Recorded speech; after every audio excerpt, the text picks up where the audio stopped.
Hello guys, আপনারা যারা মাথার খুকশি নিয়ে খুব দুশ্চিন্তায় থাকেন তাদের জন্য আমার এই ছোট্ট পরামর্শ।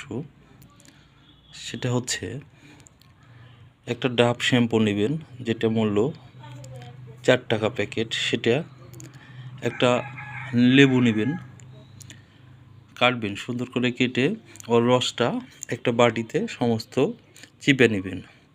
তারপরে হালকা একটু পরিমাণে চিনি দিবেন। চিনি দেওয়ার পরে এই তিনটা একত্রে ভালো করে হাত দিয়ে মিশিয়ে নেবেন।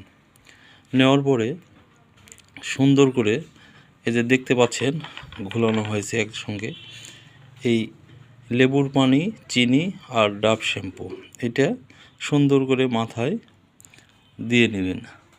তারপরে 5টা মিনিট অপেক্ষা করবেন। করার পরে হালকা করে পানি দিয়ে ভালো করে মাথাটা হালকা করে নেবেন। আশা করি 5 দিন পর 2 দিন ব্যবহার করে দেখেন, আর কোনো খুশকি নিয়ে কোনো চিন্তা থাকবে না। আল্লাহ হাফিজ।